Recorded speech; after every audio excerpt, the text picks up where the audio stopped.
If you also got 13 points plus you spelled everything backwards, then you are as amazing as a beatitude. Yup, tooting our own horn.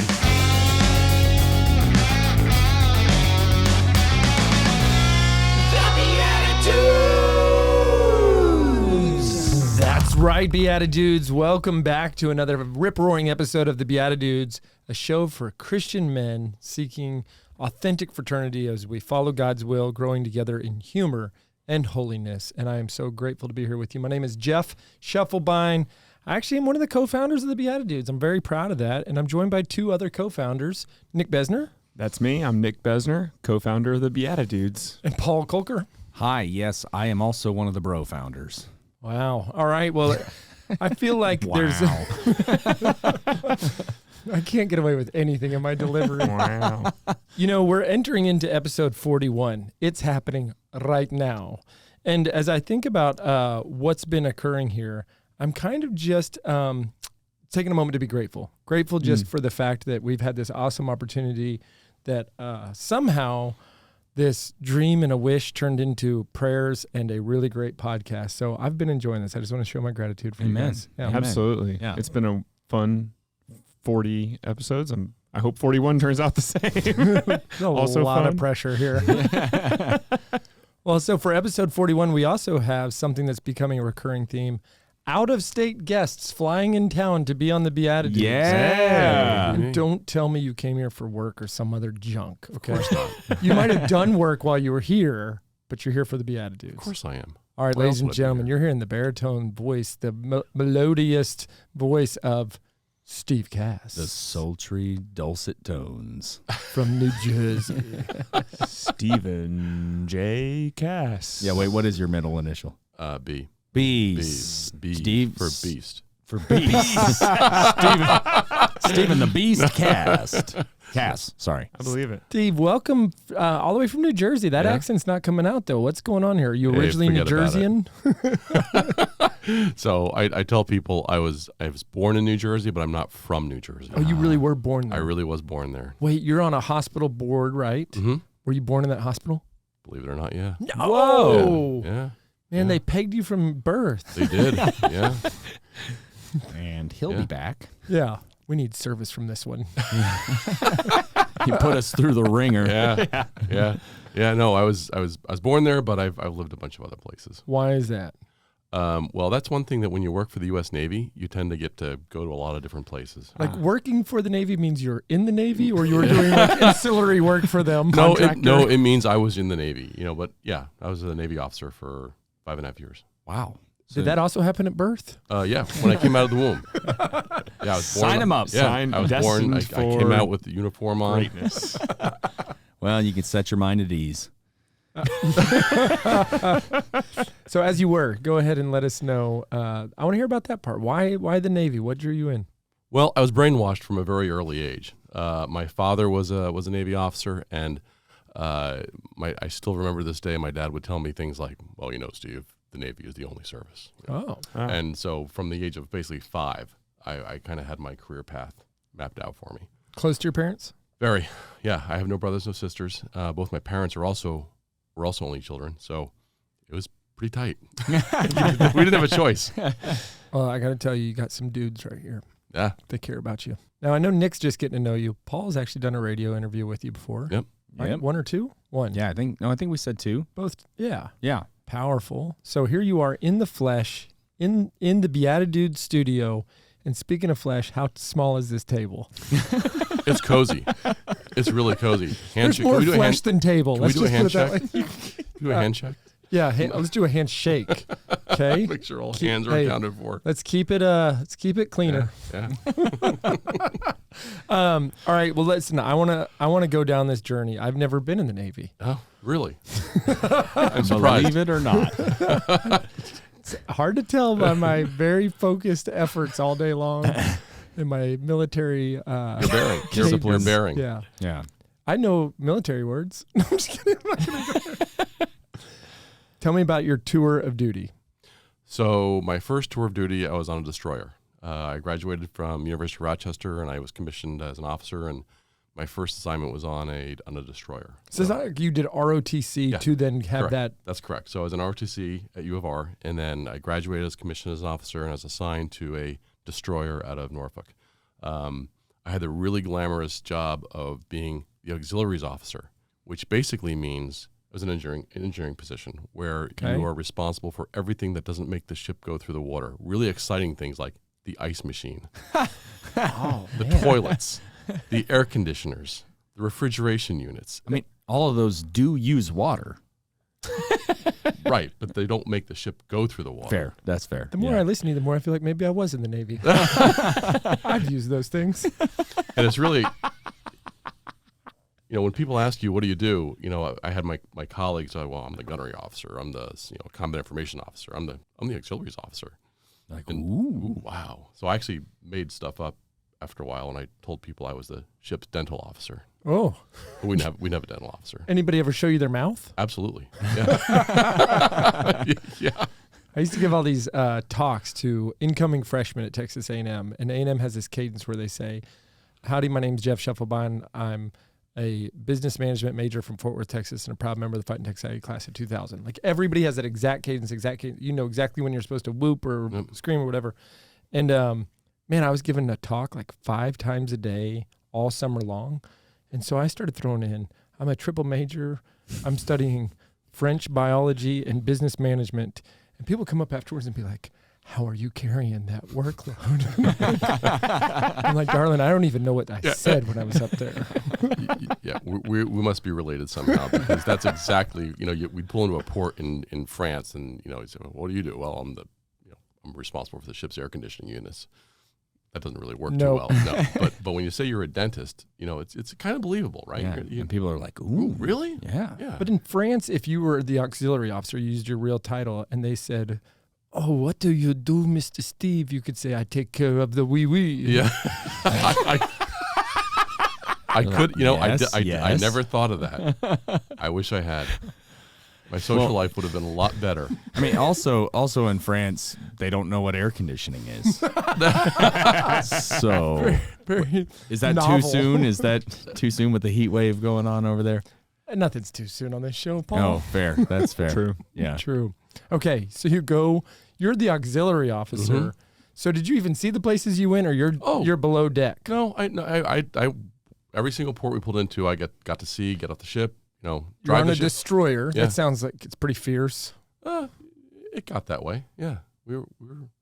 What other? You always on a destroyer, battleships? What else? No, so I did one sea tour. So I started off as an engineer, and then usually halfway through the 3 years, you switch jobs, and I had a different job on the ship where I was responsible for seamanship, it's called the first lieutenant. It's a bunch of made-up words. Yeah, it is seamanship. Yeah, I mean, it's just. It sounds like the guy who makes the swim parties. Wait. So how long dogs and cookouts? How long is a tour? About 3 years. Oh, okay. Yeah, 3 wow. years on a yeah. ship. So Yeah. that's okay. Yeah. That's a decent chunk But of time. honestly, thought he was like gonna air say- conditioning and hot dogs, like you kind of had a really important job. Like, Yeah.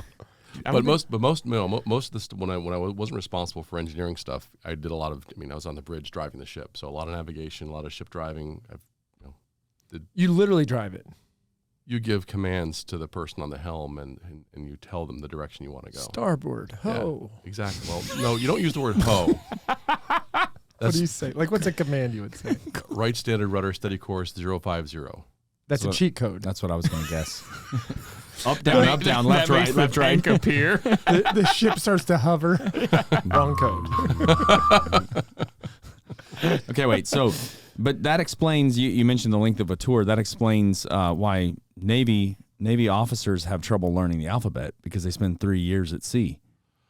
Wow. Sorry, I couldn't resist. It was good. I mean, you put it out there, but I feel like you might have degraded your future point likelihood. That's probably fair. Yeah, I might have tanked my whole. You Take did. a risk. Yeah, you did. You did. You did. Yeah, you did. Nice try. Okay, 3 years on the destroyer. Yeah, and then I did a tour with a U.S. Marine Corps unit. It was an airborne Marine unit. Airborne is not Seaborne. Yeah, that's not toilets and No. dentistry. Yeah, no, that's correct. Yeah, so it was a Spec Ops airborne Marine unit. Sky is just the ocean of is the that air. Special ops. Mhm. So you're jumping out of airplanes Yeah, and helicopters. helicopters. Yeah. Other things that are perfectly fine Yeah, flying in that, the sky. that most normal human beings would not have the inclination to throw themselves out of. That's fair. Very basic questions. Parachutes, right? Usually. Okay. And do you ever do that thing where it's a helicopter and you're just jumping with a rope? No, never did a fast rope, but we would. Called a fast rope. Called a fast rope. Yeah, never did that. But usually, you're jumping off the back of a helicopter at night. That makes it a little bit more interesting. Into the ocean. Hopefully not into the ocean. Yeah. Hopefully, we'd sometimes jump over the ocean and you hope that your forward momentum pulls you back onto land. Wow. What? Wow. Gosh. You're just playing the momentum game at that Just point? like my first job. Yeah. That's Satori. JP Morgan. No, JP Morgan. Spreadsheets. Totally the I drew same. these pictures of the ocean at night. Yeah. How long was parachuting. this tour of jumping out of stuff? About a year and a half. Did you jump anywhere cool? Are you allowed No, to talk I about can't it? really talk about it. Mm. Still Mostly Georgia. classified. Yeah, mostly. State North- secrets. Yeah, I could, but I'd have to kill you. And he means it.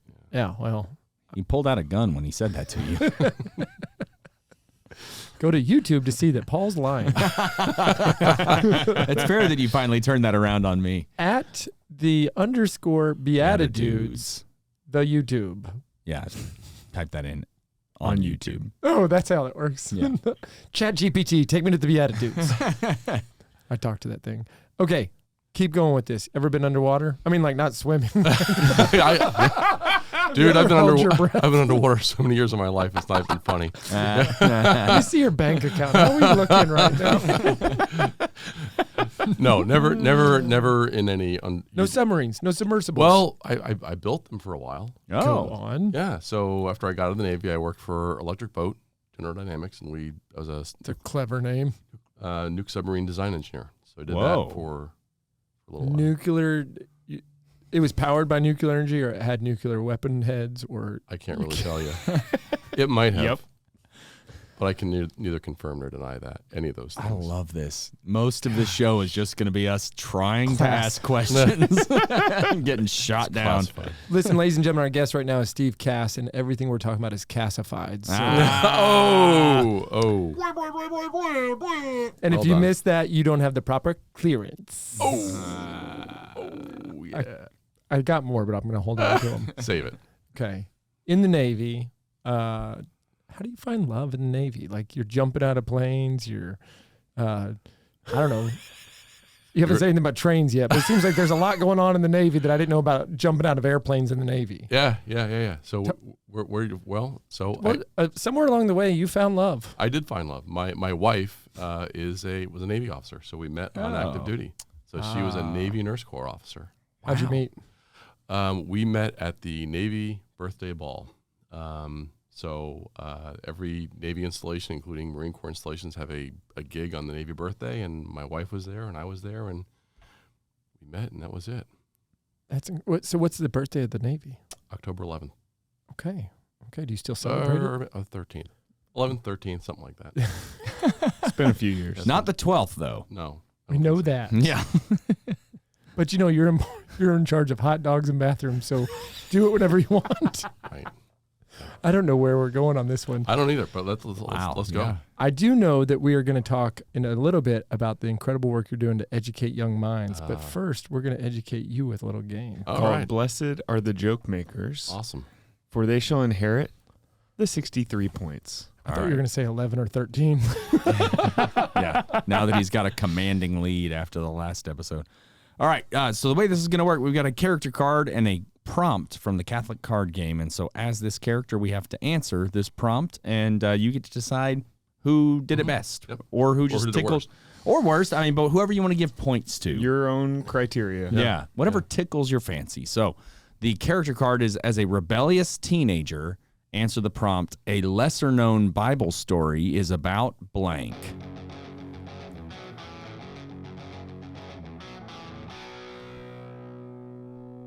A lesser-known Bible story is about my buddy Joseph and his single-colored black coat.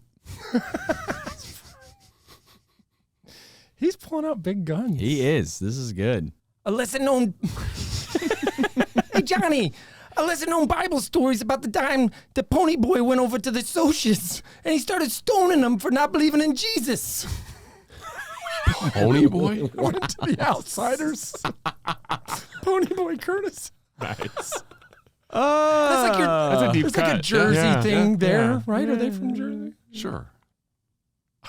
Of course they are. They were rebellious Yeah, teenagers. sure. Absolutely. Paul, why don't you give it a shot? Lesser known Bible story is about the teenagers who went to Colorado and got stoned. It's pretty good. All right, you got to award some points to this crew. What is your proclamation of points? I'm giving it to Paul. Yeah. Overcame the deficit he put himself in. That's it. Thank you. Yeah, after some pretty interesting puns to start up the show, Paul pulls out a nice point on the board there. What did you get? 50, 60? 63. Jeez. 63. I'm getting Count it. lapped. All right, for being our celebrity guest judge today, Mr. Steve Kass, we are actually awarding you with another pair of sacrilegious socks. I know you showed up in a pair. I do. These are the monstrance socks in red and gold. Oh, my goodness. And these are actually hot off the press. They just got released this week while we're sharing them with you. So we have something just very special for you to show off when you're getting on that plane back to New Jersey. Thank you. I love these things. I wear them all the time. Absolutely. And for you Beatitudes, sometimes we forget to say this, but you can get your own pair of sacrilegious socks, 10% off if you go through the link, sacrilegious.com/beatitudes. And we will see you after the break. Be right back.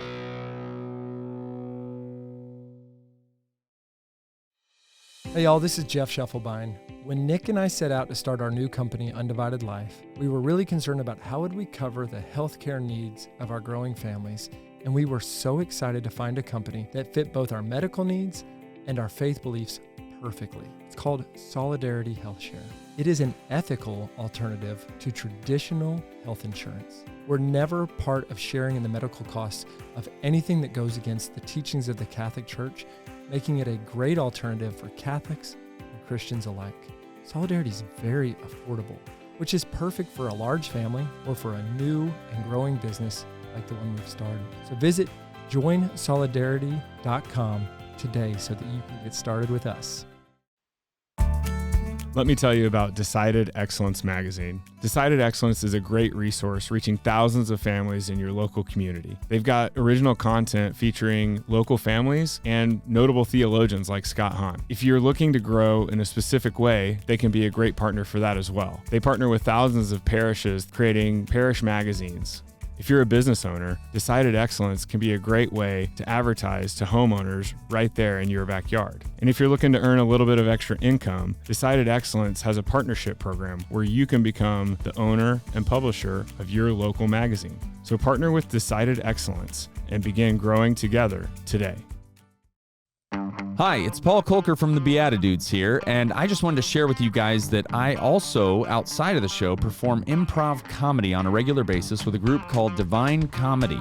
So what we do is we come up with everything on the spot, so whether you're looking for faith-filled, fun, family-friendly comedy for your youth night, or whether you're looking for clean comedy for your corporate event, Divine Comedy can perform for your group and even get you in on the action. So if you'd like to hire us to come out and perform for your next event, check out DivineComedyImprov.com. Divine Comedy, an inferno of fun.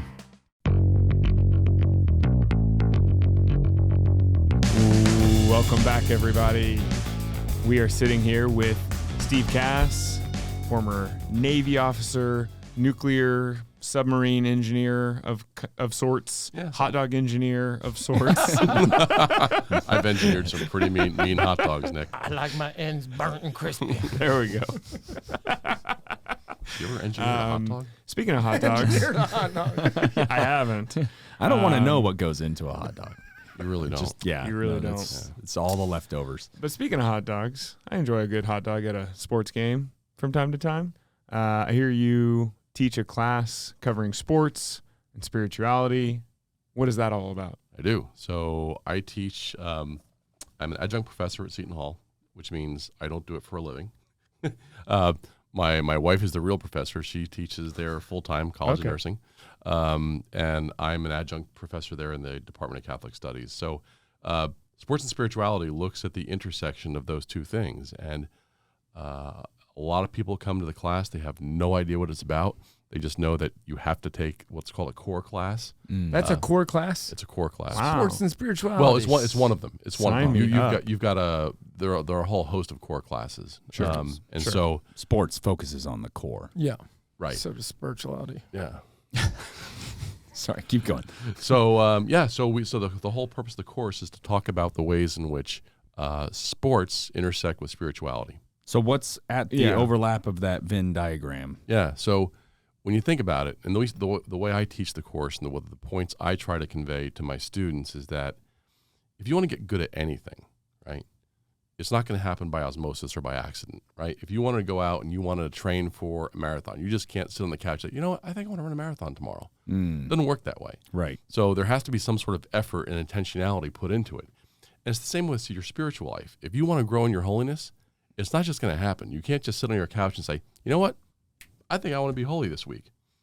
There has to be a set of disciplines and practices that you adopt for both. So that's where sports and spirituality really intersect. It's the disciplines that are required of an athlete are similar to the disciplines that you need to become what I'll call a spiritual athlete. Is the class mostly athletes then, or what is it? People are electing this core class. They could take other ones, right? Absolutely. Yeah. So I'd probably say maybe, I don't know, a third of the class are probably varsity athletes at Seton Hall. Oh, that's a pretty good chunk, though. Yeah, and it varies semester to semester, but the sports is one of those universal. Even if you're not a varsity athlete, right? Yeah. Most people have participated in something. Yep. So even if you're not on the basketball team at Seton Hall, you can relate to sports. It's one of those things that's universal, and so that's why it's also it's one of these universal languages that you can find similarities between that and again the ways you can grow in your spiritual life.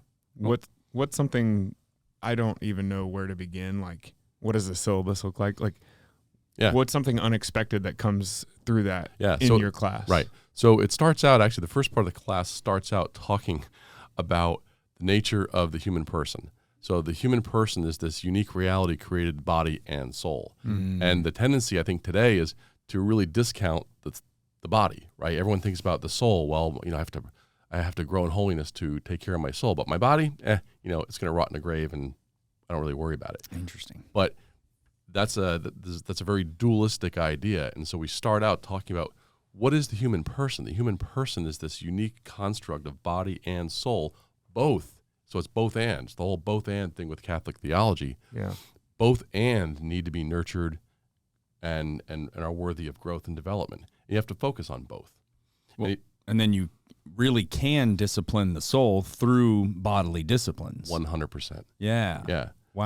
So great. it's the idea is that think about it. If you only focused on your spiritual life and you never focused on your body, you're discounting half of who you are. Same thing with same thing with your athletic life. If you only focused on your body and didn't think about your spirit, well, you're forgetting about half of who you are. So sports and spirituality bring these two things together to what I'd call fully form the human person. So we start out with that. It starts out with understanding what is and who is the human person and why both are worthy of dignity and respect. Yeah, there's so much in like our culture and our society, like, I want to get better in my career, so I'm going to listen to all these business podcasts, and I'm going to, read these business books, and I'm going to learn this new skill set, and I'm going to take this online class to learn this thing, and like it's all. But like, what about the other part of who you are? Yeah, I mean, think about, for most people, their faith doesn't grow up with them.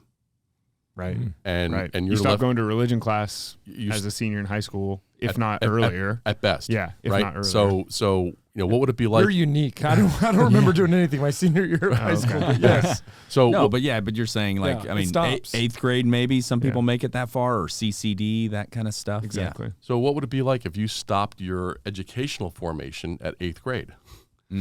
So for a lot of people, their faith does not grow up with them. And so this is a way to reinforce the fact that if you're going to mature in your spiritual life, you got to do something about it. It's not going to happen by osmosis or by accident. So again, the same disciplines that apply to making one a successful athlete are often the same disciplines that are required to grow spiritually. That's cool. Any cool stories come out of your students, or from, hey, I started here, I got there? Or... Yeah, one of the things that I do every year, every semester, is I ask them to write a reflection in the beginning about where do you think sports and spirituality intersect? 9 times out of 10, people will say Tim Tebow. They're not wrong in some ways. No, Yeah, right. but it's I love Tim Tebow. Yeah. I pray every time before I step in the batter's box. Well, that's great, and that's Sure. nothing wrong with that. But it's so much deeper. And when you really start pulling the threads, one of the things we talk about are the fact that we look at the saints through the lens of spiritual Hall of Famers. These are people who these are individuals, men and women, who played the game of your spiritual life at such a level with such finesse that they distinguish themselves. That's awesome. And so, and most students can relate to that. They say, well, what is a saint? Well, they're spiritual Hall of Famers. We look up to the saints the same way you look up to athletes who have reached the top of their game. So these are men and women that we can look up to as role models. I've never heard that. That is so cool, because every kid's like, I want to be a Hall of Famer. Right. Like, Well, I also love that because you're looking up to somebody. Like if you look up to an athlete today, sure. and you're like all about them, there's still a pretty good chance they're going to make some major blunder in the world, and you're going to feel like you're following the wrong person. Saints are dead, so you already know also their story. saints. Yeah, but you're not like following a saint who then like ends up in scandal. True. Yeah. I mean, who was it? Somebody was like, "Oh, I like my." Oh, I'm forgetting the slogan, but it was basically like, "I like my saints already dead." So don't get too invested in anybody who's still alive, no matter how charismatic they might be as a speaker or as a public figure. Because I think about that when somebody gets the tattoo of a band, and I'm like, what if that band ends up being like some terrible thing that happens later? Like they're all involved in some giant, terrible cult Yeah. or something. Yeah, or- you're Right. like, I got this tattoo. Right. well, that's with me now. Yeah, like go get a Saint Benedict medal. We know what he did. Yep. Another interesting thing that we talk about is the place of reconciliation and forgiveness in sports, and so we know that through our faith that the sacrament of reconciliation is a way for us to be forgiven of our sins and to be healed. It's the same thing in sports. There are infractions in sports, and there are penalties in sports, and you have to be reconciled to that. On a really minor level, it could be, okay, you get 2 minutes for tripping. At the major level, it's okay, you're getting banned from this sport for egregious violations. So even those have very similar components to it. Of course, it's more complex in sports because there's no singular authority you can go to for forgiveness. Right? And in our faith, we go to a priest, we go to the sacrament of reconciliation, we're forgiven. Well, in sports, it's a little more complex because you've got a variety of different stakeholders. You've got sports writers, you've got team owners, you've got fans, you've got your teammates. So it's certainly much more complex, but the parallels are still there. Absolutely, yeah. So people can see, oh, okay, well then here's kind of a venial sin that happens on the field. Absolutely. Right? So you go to the penalty box or whatever. Yeah. And that's exactly how I position it in class. People can relate to, well, what's a venial This sin? analogy is amazing. I'm sorry. People will come, well, what's a venial sin? Well, think about it like you're in the penalty box for a few minutes. Well, what's a mortal sin? Well, you're suspended or you're kicked out or ejected from the game. or Lance Armstrong, right? You're banned. Oh yeah, that's way more. Yeah. Yeah, because you fundamentally lied or misrepresented how you approach this entire thing. Yeah. Wow. Yeah, and there's actually awesome. the other part that we talk about is we talk about, this is kind of interesting too, monks as spiritual athletes, monks and nuns. And the parallels here are, a monk is somebody who gives up a big chunk of their life to live in community with a goal of draw closer to God. Well, in some ways, your teammates are similar to that, right? You're not going to grow in holiness by yourself. You need to do this in the context of community. And like a teammate, you're all working towards the same thing. You're sacrificing things to get to a goal. Monks do the same thing. So do nuns who live in community. They sacrifice. They do it together, but they all have the ultimate goal of trying to reach heaven. Did you ever dunk on a monk? It's a whole sports and spirituality tied back to early Beatitudes days. Hey, I don't get none of those references. Yeah. John Cannon. He was a monk that dunked on a monk. Dunk on a monk. Hey, so Steve, you started to talk about the opening reflection of class. Tim Tebow, praying, signing the cross in the batter's box. What does the evolution then become? They go through your class. There's these moments of reflection and understanding forgiveness or penalty or whatever, and sainthood all-stars. What do the end of class reflections look like? Completely different. Yeah, almost universally, it's a very, very different perspective. And my last class is actually it's a reflection that I wrote on the sorrowful mysteries of the Rosary and how Jesus, in his agony and in his passion, embodies many of those virtues that are required of an athlete. So we walk through each of the mysteries of the Rosary and talk about, because at the end of the day, it's all about Christ. And so I'd be remiss if we didn't end class talking about this is the end game. This is what it's all about, is following and modeling your life as a Christian athlete. So by the end, people they've changed the way they view these two seemingly inconsistent or unrelated things. Mm-hmm. And that's satisfying. It's great to be able to see. I was going to say, good on you for that's such a good assignment for that person, but also you can see that progress and get that feedback. Sometimes as a teacher, you may not be getting that feedback. I mean, this is a Catholic college, but there's not a huge population of everybody in there is Catholic. You're talking to people who probably have all sorts of different faith or no faith backgrounds. Correct. And even people who are nominally Catholic, sometimes, I'm Catholic, but not really. Yeah, more culturally, or just they grew up that way. Correct. Yeah, born into it. Correct. Went on Sunday. Correct. So it's a mixed bag, and that's why I like to understand who it is. That's why I asked them to write this opening reflection, because I want to know where you're coming from. If I have a classroom full of 20 people who went through 16 years of Catholic education, that's very different than if you have 2. So, I really try to understand who the students are and where they're coming from. That's awesome. Do you have stories of people that have reversions or encounters, or they come up and their questions are far beyond the teachings of the class because they want to take some next step, or is that absolutely. You don't get to see it? Yeah, absolutely. Because very little of my class is me running my mouth for because my class runs for 2.5 hours on a Monday night from 6:30 to 9. You just watch a whole sports game. So it is very interactive, and I encourage a lot of debate, a lot of dialogue, a lot of discussion. Because again, the last thing you want to hear is me run my mouth for 2.5 hours on a Monday night, because I'll be asleep. Well, but that's actually what we're going to do for the rest of the show. So if you'll just start talking. I'll get you a pillow. Okay. I'll tell you something really cool that happened in my class. This goes back, I think, about 1.5 years ago. One of my students was a starter for the men's basketball team, and so during this particular class period, they were away playing Ohio State, and so towards the end of class, it was there's 5 minutes left in the game, so we were able to dial in the game into the class live. And the guy who was the student in the class had the ball with 30 seconds to go, and Seton Hall was down by 2 points. So if this guy made a 3 at the end, it would have won the game. Yeah. It didn't, but it was just so. There's a lesson in that too. But it was amazing. It was just a really amazing moment where everyone kind of 100%. So that was a ton of fun. You never brag about yourself. Steve and I worked together for over 10 years at the previous company that I was at 5.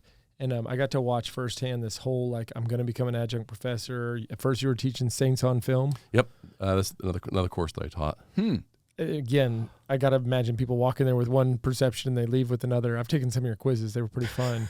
But I also know, and you will refuse to brag about yourself, but you have to go with me on this because I'm one of the founders of the Beatitudes, and this is what show you're on. Okay. Talk about what happened at the soccer game last year on the field. Come on. You're turning as red as that shirt, but you just hang in there with me. This is for the glory of God. It has nothing to do with you, Steve. Yeah.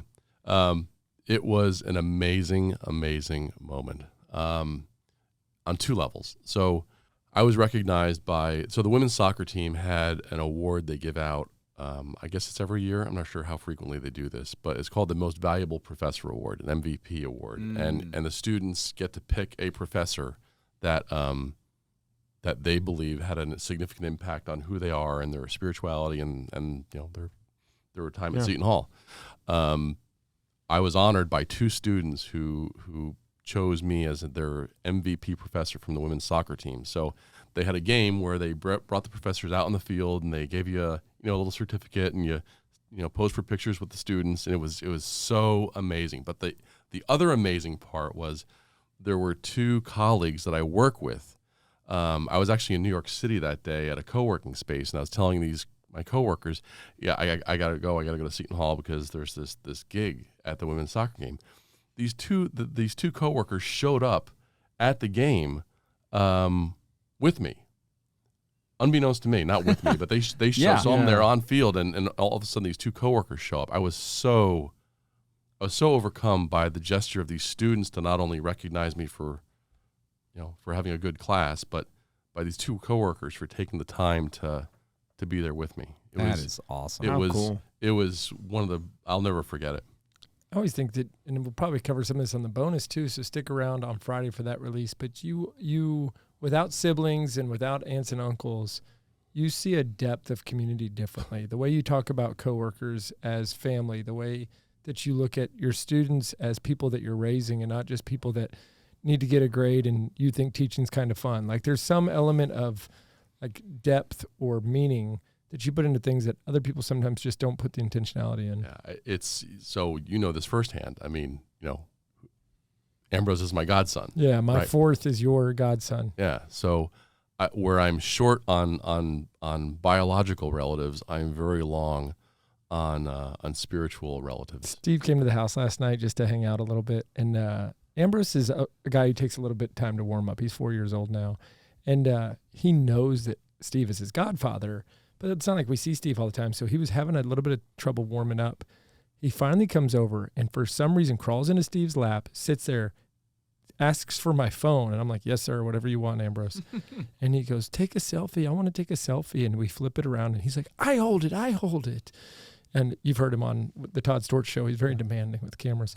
And I hand it to him and he takes the coolest pictures. And the kid is beaming because he's with his godfather.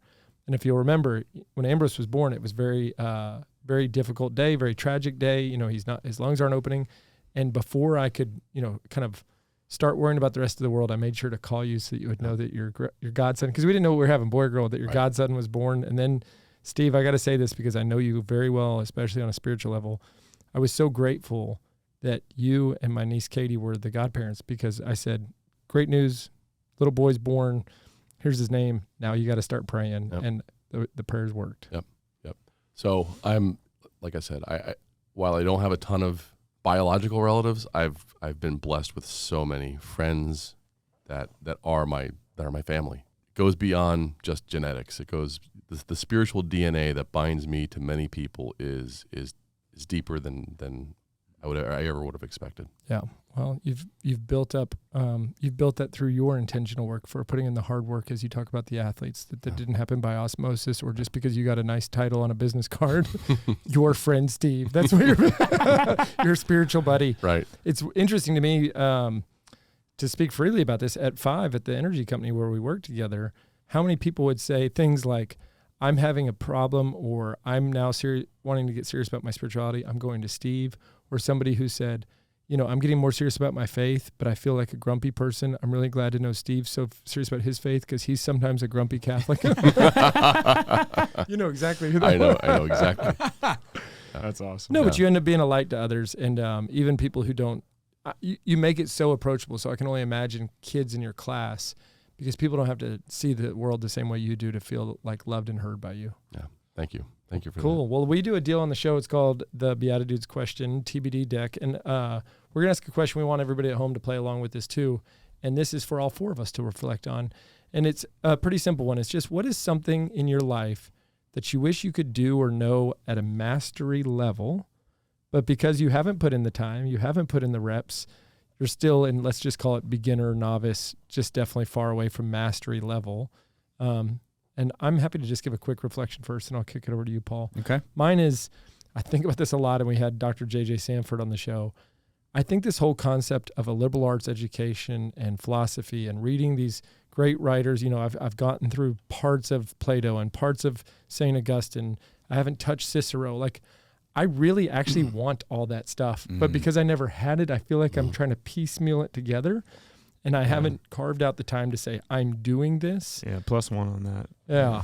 I almost feel like I need to just enroll in undergraduate education because that would force me to like show up where my money is. Well, if you didn't drop out of UD. I think there's a chance I'm getting that honorary doctorate. So just let's watch One what of these happens. days, it'll just come in the mail. I mean, it was an MBA program, so it might not have been the exact, liberal Yeah, arts but stuff. I'm not even asking for an honorary MBA. I'm just jumping to the doctor. Oh, well, of course. You got a big time. If I'm going to get a honorary granted degree, Don't get the think- best one. No sure. joke. I sat in the president's office 6 months ago and asked for one. So don't think I'm not. Oh, I know. I've heard you ask JJ.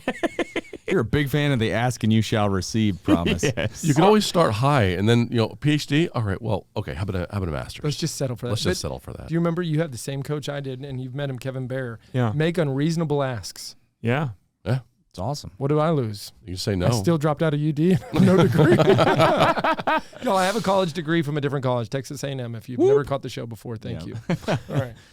All right. I'll jump in. Mine's pretty quick, but it does tie into what you're talking about because within the last year and a half, I've really been trying to just focus on exercising again and trying to like get in and stay in shape. It wasn't that I was in terrible shape before, but I didn't feel great, and I didn't feel like I was making that a priority for a while there. And this is from a guy that in high school was, I lettered on swim team in high school, and so it was like exercise was a huge part of my day every day and sometimes twice a day for high school, and so it was a whole different time in my life. Swim is like the most. It was it's probably the maximum. It was too much. I mean, I wasn't. Body, I was a effort. zombie. I was a zombie during the school day a lot of times. It was not the healthiest thing, I think, for me With personally. great abs. A zombie. Yeah, the most ripped zombie you've ever. Incredible body. No, I mean it was probably. I mean, well, for all of us, I think high school tends to be the best shape of our life, Sure. in general. But that in particular was just. I remember feeling great for the most part. Again, when not necessarily during the school day, but anyway, it was just like a year and a half ago. I remember there were a couple friends of mine who. They do this either like professionally or semi-professionally where they're coaches or that kind of thing. And so I just reached out to one of them and I said, hey, would you I'll pay you, but would you write me a program because I want to figure this out. I want to get back into it. And, but there's so much that I don't know about what to eat, when, and how to maximize all of that. And it's a whole different world. So it's been interesting though to learn the little bits that I do know now. Yeah. It's awesome. Sticking with the sports theme, I'll say golf. And that's one that I've always liked it. I've always enjoyed it. I've played it with friends and family. And, last year I was like, okay, I'm going to get good. And I actually spent a little bit of time over the summer, broke 90 for the first time. And then all fall and winter, I didn't do anything with it. And now I'm back to what I was, right? It's just one of those, you got to show up. You got to pay the rent every day, every week, every month if you want to be good at something. Gotta join your business partner every day. Well, yeah. I'm just that's kidding. Right. I actually want you to go play golf on Fridays. Go get them. One day. All right, one day a week. Steve. So for me, it would be, and In the Jeff, I know future. you can relate to this. It's guitar. Jeff and I were in a band. We were. Uh, It's called In In Synco. Synco. yeah. Was that with 5? Yes. Is that why it's Cinco? Cinco. Oh, Yeah. buddy, we crushed it. We had a song about the head of finance called "I'm Too Shashi for My Shirt." Oh, 'cause For his the name guy was named Shashi. Shashi. Yeah. That's Yeah. great. Yeah. So, I mean, as you know, I'm a hack and I can manage to bang out some, but I'd love to be able to I would have loved to crank out a solo for I'm Too Shashi. Yeah. Yeah, the other thing that I know, this is one of those where you want to be mastery, but you're not putting in the time. You left your guitar in my office for 18 months. I know. But I do have, Is it still there?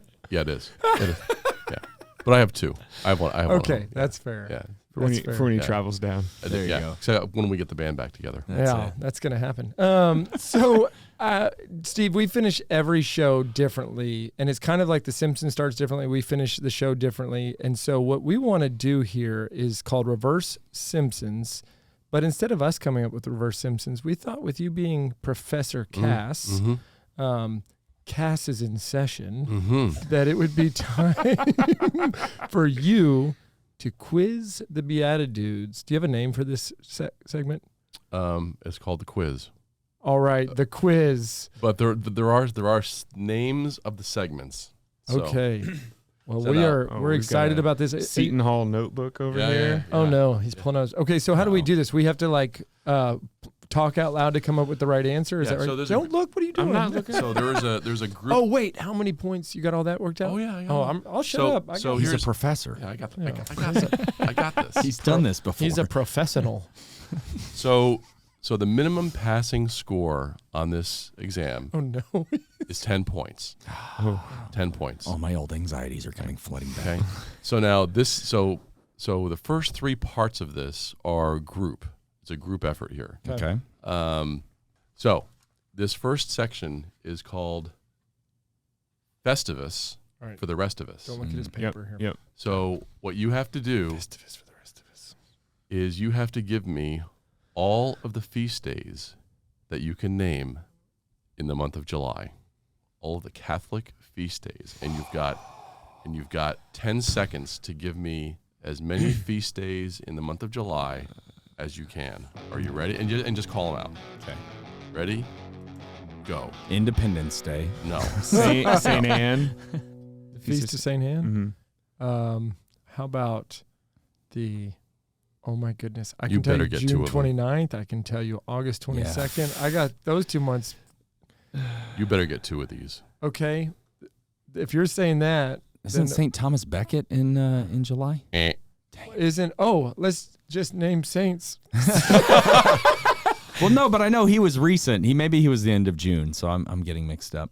St. Ambrose, St. Augustine, No, that's August. Clare, St. Clare, and St. Oh my God. No, you guys are out. We're Wow. done. Wow, July. I just really The don't Feast know. of George Washington. the Solemnity of Sam Jackson.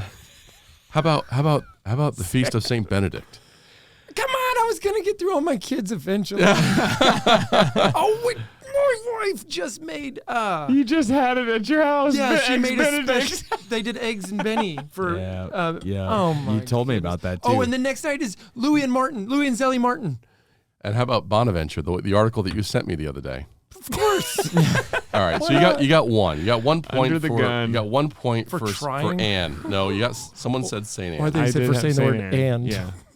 And next, Both yeah. So and. so it's Joachim and Anne. Okay. Feast day is on July Oh, 26th.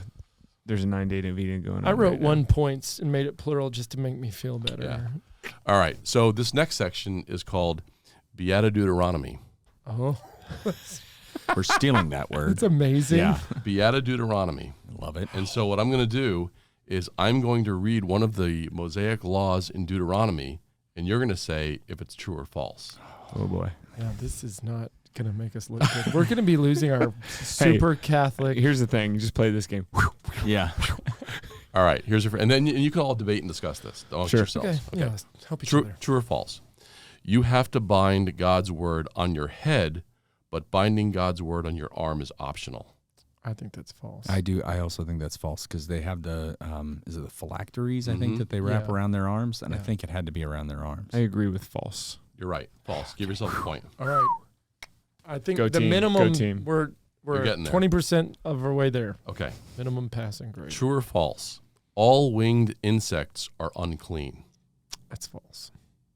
Is it? No. If one touches you, you have leprosy. I need to go and. I don't think it's that intense. It's just that you have to purify yourself. If there's one on you, you will be slayed inside of the Boy. inner sanctum. no, gosh. I need to go back and read Deuteronomy little for the while. first time. All winged insects are unclean. True or false? Winged insects. That make a butterfly. Is that possible if you're gonna like The locusts and the plague. I don't think that all are unclean. I actually don't. I really don't. I think there's some, but not all. What's your final answer? True or false?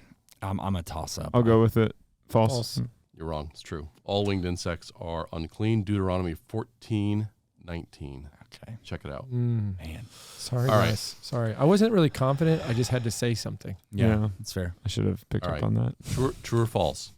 It's okay to settle in the land of Egypt.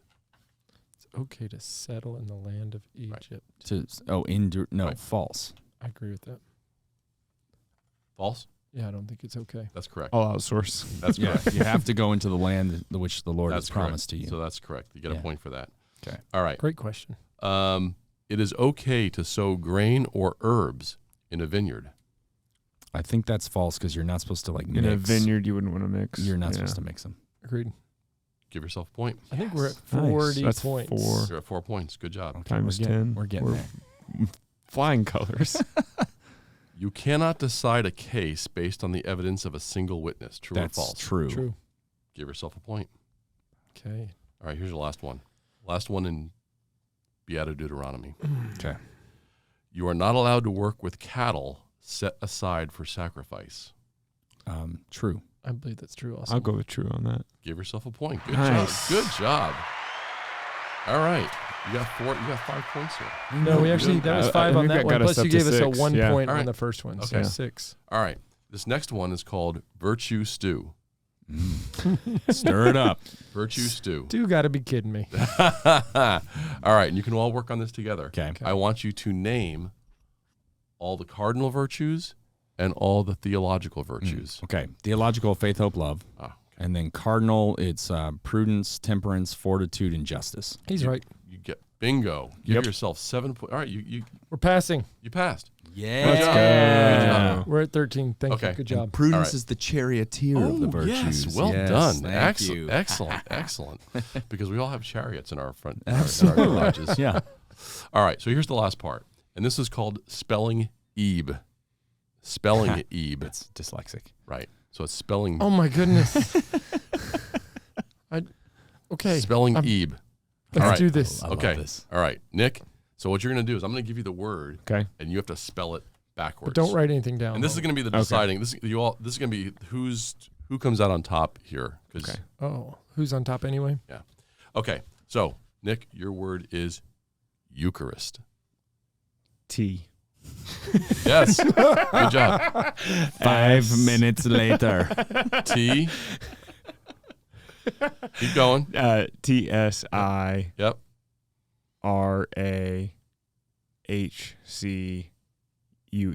Bingo. Yeah. Well He done. lost me doing that. Well there was done. some part in the middle where I went somewhere else. Well done. Tricky. All right, Jeff. Hmm. Yours is consubstantial. No, I'm kidding. Just do it forwards. I'll lose. Yours is apostolic. CILO.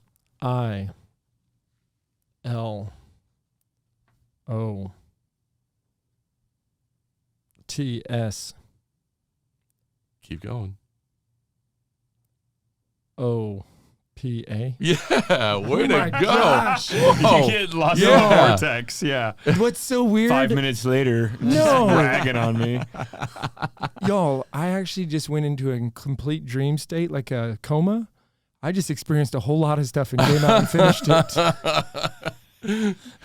All right. Last I one. had visions. I just You have- visited a couple other countries you and have did some apos- evangelization. You It have was apostolic a visions? location. Wow. That's intense. All right. All right. Paul, you ready? Spelled Yes. backwards. All right. Beatitude. I'm going to insert a letter in the wrong spot. Okay, hold on. All right. I really have to focus. I'm so used to saying this the wrong way. Well, the right way for our show, but you know what I mean. Okay. Okay. EDUTITAEB. Yes. Man, that's hard. Man. You know what I see in front of well me? 3 done. winners. Well, absolutely. I see a You see group full 3. of Absolutely. amazing winners. 100%. You guys crushed it.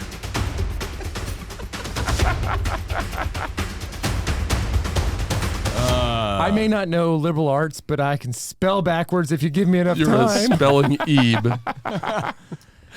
Dude, that's a genius question set.